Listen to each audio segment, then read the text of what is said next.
And it came to pass in Iconium that they went both together into the synagogue of the Jews, and so spake, that a great multitude both of the Jews and also of the Greeks believed. But the unbelieving Jews stirred up the Gentiles, and made their minds evil affected against the brethren. Long time therefore abode they, speaking boldly in the Lord, which gave testimony unto the word of his grace, and granted signs and wonders to be done by their hands. But the multitude of the city was divided, and part held with the Jews, and part with the apostles. And when there was an assault made both of the Gentiles, and also of the Jews with their rulers, to use them despitefully, and to stone them,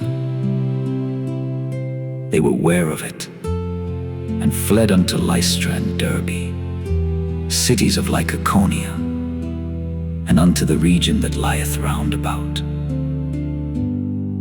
And there they preached the gospel.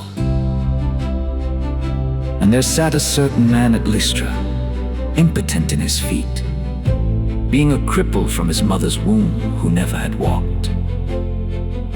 The same heard Paul speak, who steadfastly beholding him, and perceiving that he had faith to be healed, said with a loud voice, Stand upright on thy feet.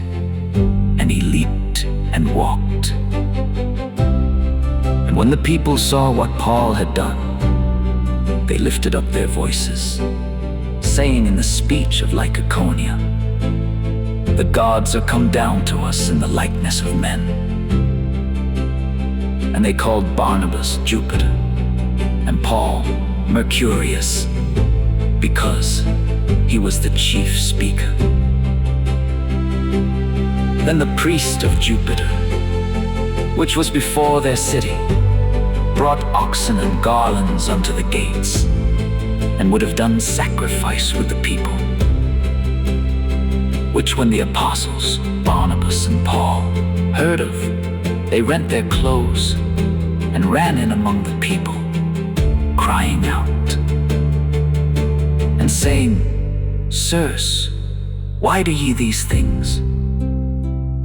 We also are men of like passions with you, and preach unto you, that ye should turn from these vanities unto the living God, which made heaven, and earth, and the sea, and all things that are therein, who in times past suffered all nations to walk in their own ways. Nevertheless he left not himself without witness, in that he did good, and gave us rain from heaven, and fruitful seasons, filling our hearts with food and gladness. And with these sayings scarce restrained they the people, that they had not done sacrifice unto them.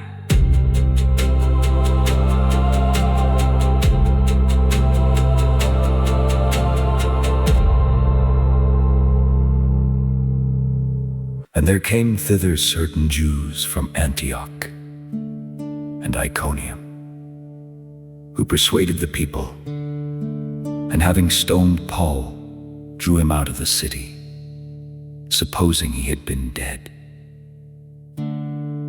Howbeit, as the disciples stood round about him, he rose up and came into the city.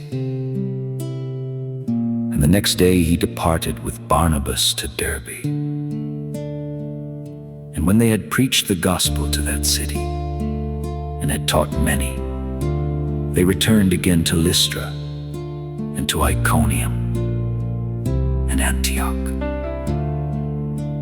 confirming the souls of the disciples, and exhorting them to continue in the faith, and that we must through much tribulation enter into the kingdom of God.